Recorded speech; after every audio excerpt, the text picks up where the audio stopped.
Hey everyone, it's Army Gaming. Welcome back to the channel and welcome to Monster Legends. Welcome to a monster analysis on the upcoming monster Madtriark. This is going to be a frat monster that you can breed, or if anyone purchases frat gems, then you'll get cells for this monster. So with that being said, take a look at this. This is the smallest description I've ever seen for a monster. I am on the official Social Point forum, so you know everything you're about to see is legit.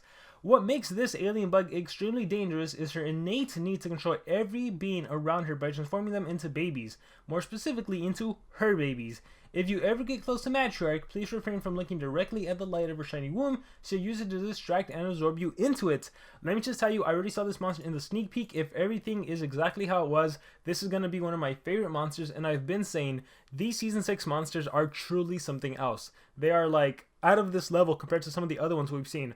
Like there's been very few letdowns. Like the only one that comes to mind is Monstera, but all these other monsters, man, we get the turn transfer Pure Pandoff, we get Xiao Long, who's just amazing at trade disabling, removing positive effects, Pure Pandoff being evasion at the start of the battle, all the tortures that Xiao Long can do, all the other monsters. Oh my gosh, we have a permanent Megatons. I can go on and on, dodge area support. But let's talk about Matriarch. Let's go down. Madtriark is a light controller with Stamina Leak, Baby Reversion, Possession, Curse, Resurrection skills. She has Evolving Trait. At rank 0, she has True Vision. At rank 1, she becomes Hardened. At rank 3, she'll gain cooldown immunity at the start of the battle. Alright, that is pretty awesome. She's never going to miss her attacks, which means her turning into baby, her possession, that's all going to be landing. She has Hardened, which is a 20% chance to not get hit with negative effects, and she cannot get hit with CDA, which is useful because we've been seeing more CDA skills. There was a time when it was just Flamera, the corrupted monster, that could do CDA. Now Pure Pandoff can do CDA as well, and a lot of players are definitely going to rank him up. Alright, the thing about this monster is, what's unique about her is that SP is starting to introduce a lot more of the monsters having dual effects, right? It used to be like, here's an attacker, here is a support monster, here's a denier. This monster is a denier / resurrection, which is very cool. We've never seen something like this.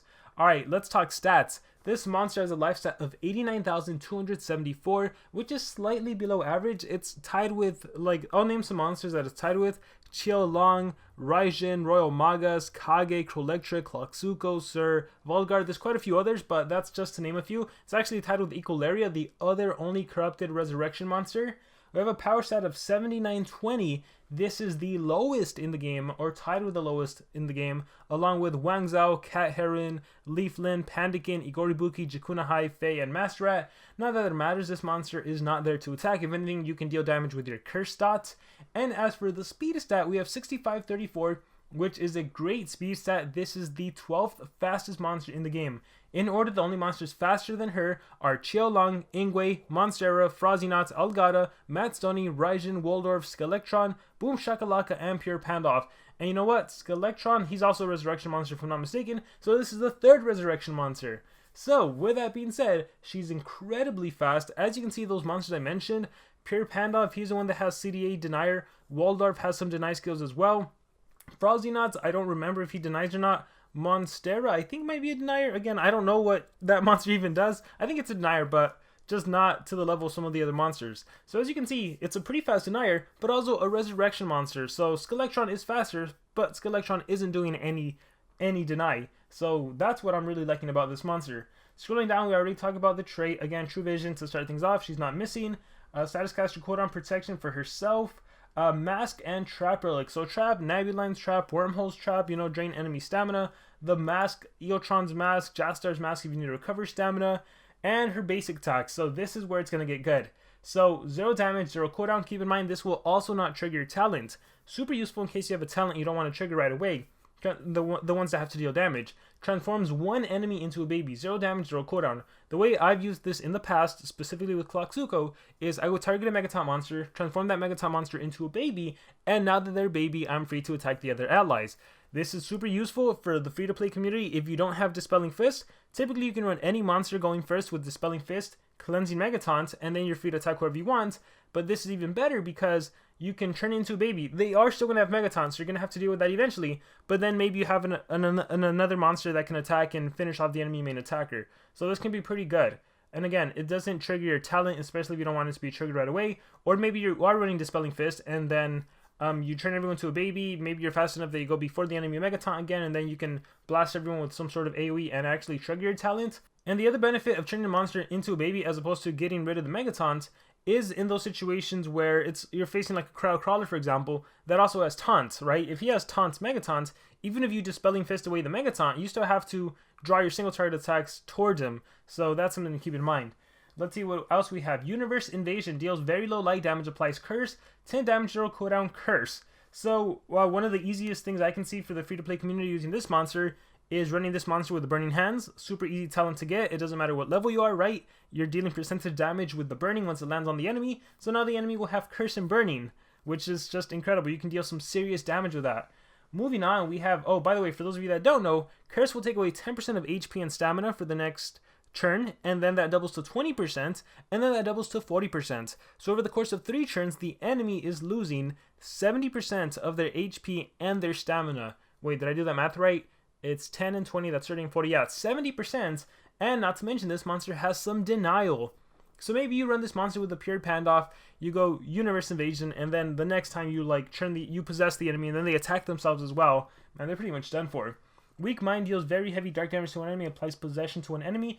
It is a 1-turn cooldown possession skill that also packs a punch, heavy dark damage. We have Unlimited Soldiers, resurrects all allies with 1% life, transforms allies into a baby. So once again, going back to her lore, her transforming monsters into her baby specifically, your allies will be resurrected with 1% life. And you know, you can always use talents that help out. There's a talent that if you have less than, I think, 25% of HP, you get triple damage. But then I guess you being a baby doesn't help you. But you know, there are talents that could potentially help, even though you only resurrected 1% life. And your allies are a baby, which means they are not going to get attacked. So this can be used a number of ways. Off the top of my head, maybe you have a Pangoliath who has permanent Megatons and some other monster. They all transform to babies. Once they're adults, Pangoliath still has that permanent Megaton, so he'll absorb the attack. Or you run a taunt Megaton, or sorry, you run a taunt dodge area. That way, when they transform back to adults, you still have the taunt monster blocking the dodge area monster. So different techniques can be do there. I'm personally not a huge fan of resurrecting all ally skills. I normally never run them on my resurrection monsters. I normally like a single resurrection. Let's see. But on defense, then hey, you pull off everything, right? You resurrect everyone whenever you can, especially when they have talents that can work against the enemy. Potentially a good defense monster in wars, you know, running a Soldrax, so she's a threat. Also, if they keep her alive, the fact that she can resurrect, that can be scary against the enemy. We have Malleable Mind, deals low dark damage, applies possession, AoE possession here. AoE possession. Broken Spirit deals moderate light damage to enemies, applies curse to enemies, transforms all enemies into a baby. This one is phenomenal, especially with a Burning Hands. So you deal moderate light damage. Remember, you have true vision, you're not missing your attack. So you deal moderate light damage, you're applying curse, you're transforming the enemy into babies. And with Burning Hands, you're landing burning on everyone. So think about this.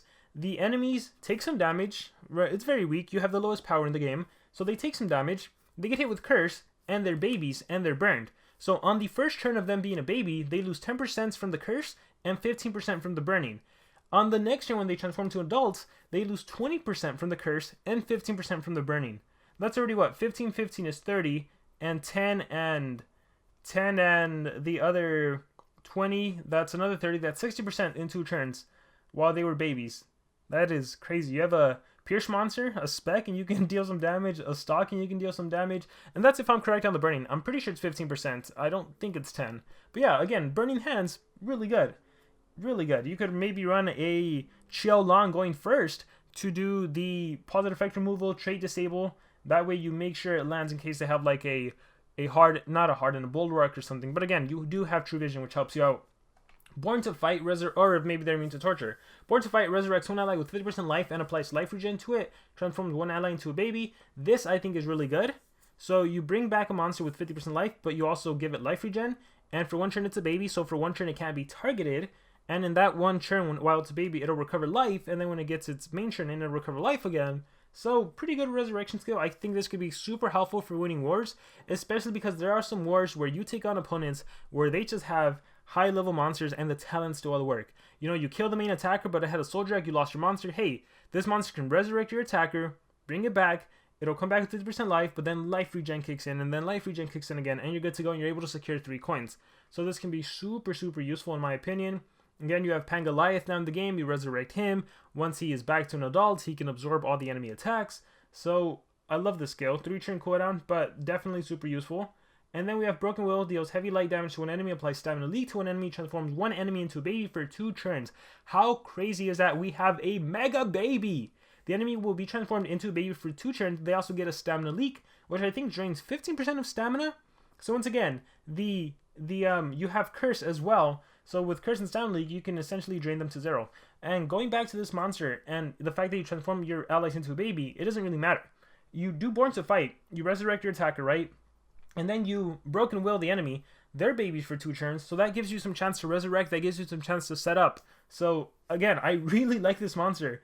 Final Sacrifice, this sounds like it would be a skill where you like give yourself up to recover your allies.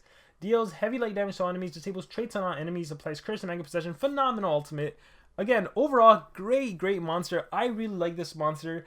I would run Born to Fight, Broken Will, I would I would run Broken Spirits, and I would do the AoE possession or maybe a single possession. I think probably single possession.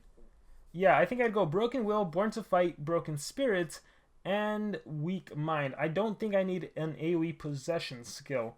I think most of the time you're going to go into that AoE baby curse reversion. Depending what other talents you're utilizing. If you're using Burning Hands, I'm telling you, that can be some serious major damage. Funny enough, can this monster be UA? I think maybe for fun you could do it again, but this is a 3-speed monster. This is, or not really a 3-speed. This is a 2-speed team speed. This is a 1-speed 2-team speed. If you have another monster going first that can secure the deny and everything, again, like Xiao Long, getting rid of positive effects, you running Smite, trade disabling everyone, or not even running Smite, just trade disabling everyone. You can do some serious good stuff. So, in my personal opinion, this is one of the better monsters we've seen. Is this monster going to be meta?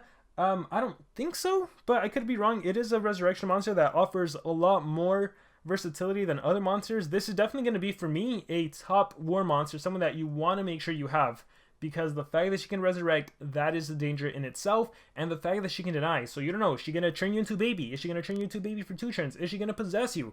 Don't forget about that curse damage she can do. If she's running Soul Drag, that's scary. You got to make sure you kill her because she can resurrect. So, hey, she might be a top tier monster. She might be heavily used, actually, in the meta. Who knows? So that's my opinion on Madtriark. Let me know in the comments below. What do you guys think about her? Any thoughts? Thank you very much, and remember to subscribe.